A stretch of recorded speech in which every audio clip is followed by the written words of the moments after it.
నేను ఒక పార్టీ పెట్టా, నాకన్నా పెద్ద పార్టీ వాళ్ళకు ఉంది. అన్ని హంగుల్లో నాకన్నా ఎక్కువగానే వాళ్ళు ఉన్నారు.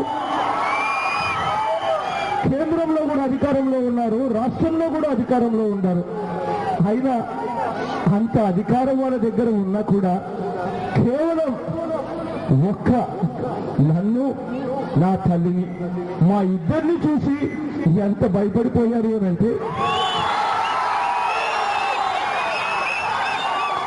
ఎంత భయపడిపోయారు అంటే చివరకు మొన్నటి దాకా ఆ దివంగత నేత ప్రీతమ నాయకుడు రాజశేఖర రెడ్డి గారి వంటి ముఖ్యమంత్రి ఎవ్వరూ లేరు అని చెప్పి మొన్నటి దాకా కితాబిచ్చిన వీళ్ళే ఆ దివంగత నేత ప్రీతమ నాయకుడు రాజశేఖర రెడ్డి గారిని ఇవాళ అప్రదిష్టపాలు చేయడం కోసం అని చెప్పి నైతిక విలువలన్నీ కూడా పక్కన పెట్టి చివరకు ఏ స్థాయికి దిగజారిపోయారు అని అంటే, సిగ్గు లేకుండా చంద్రబాబు నాయుడు గారితో కూడా కుమ్మక్కయ్యే అద్భుతమైన పరిస్థితులకి ఇవాళ దిగజారిపోయారు.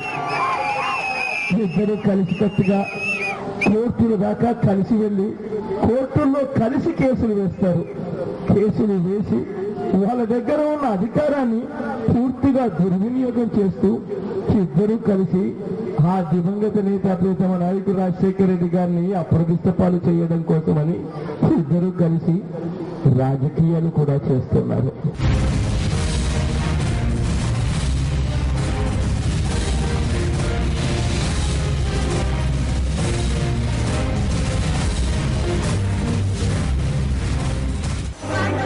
అదే ఆత్మబంధం.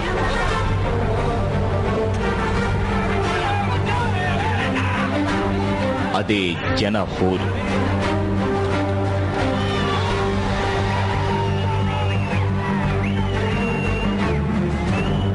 సింహపురిలో జగన్ నినాదాలు.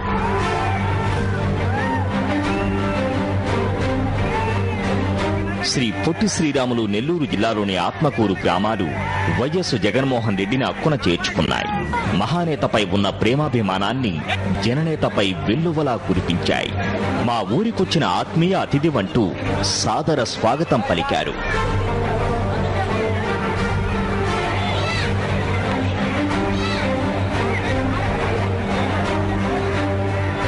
శ్రీ పొట్టి శ్రీరాములు నెల్లూరు జిల్లా ఆత్మకూరు నియోజకవర్గం కేంద్రం నుంచి 9వ రోజు ఓదార్పు యాత్ర ప్రారంభమైంది.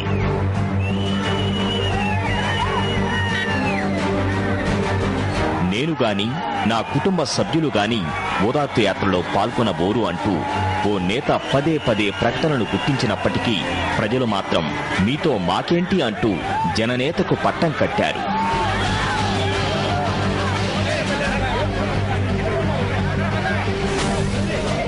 వైఎస్ మరణ వార్త విని తనువు చాలించిన ఆత్మకూరు మండలం టి ముస్తాపురం ఎస్సీ కాలనీకి చెందిన జెర్రి గంగయ్య కుటుంబాన్ని వైఎస్ జగన్మోహన్ రెడ్డి ఓదార్చారు. కుటుంబ సభ్యులకు ధైర్యం చెప్పారు.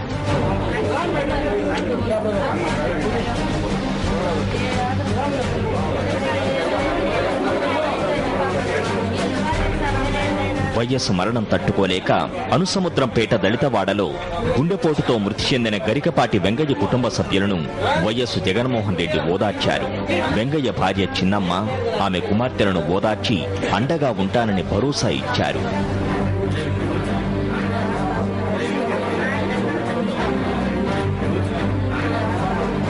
కాకువారిపల్లెలో రాత్రి 11:30 గంటలకు మహిళలు పెద్ద ఎత్తున స్వాగతం పలికారు. రాత్రి 12:30 గంటలకు అనంతసాగరం మండల కేంద్రంలో జరిగిన వైఎస్ఆర్ విగ్రహావిష్కరణకు జనం భారీ ఎత్తున హాజరయ్యారు. తరువాత కూడా యాత్ర కొనసాగింది. హనుమన సముద్రంపేట మండలం కేంద్రంలో జరిగిన విగ్రహావిష్కరణ కార్యక్రమానికి భారీ ఎత్తున జనం హాజరయ్యారు. బస్టాండ్ సెంటర్ నుంచి నగారాఖాన్ సెంటర్ వరకు కిక్కిరిసిపోయింది. జన ప్రవాహం వెల్లువలా సాగింది. ప్రతి పల్లెలోనూ ఒకే ఒరవడి కనిపించింది. నేతల మనోగతం ఎలా ఉన్నా జనం మాత్రం ఓదార్పుకే మద్దతిచ్చారు.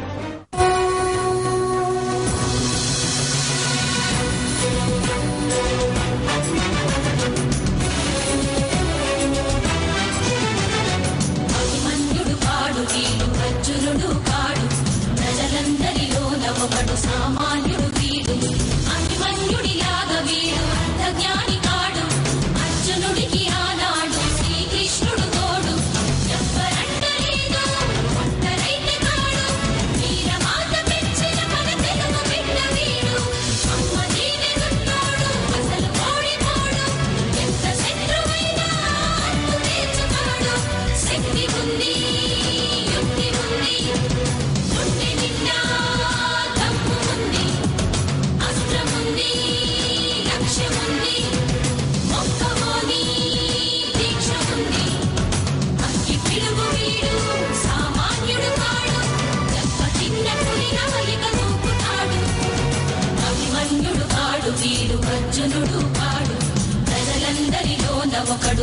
సామాన్యుడు వీడు అభిమన్యుడిలాగా వీడు అర్థ జ్ఞాని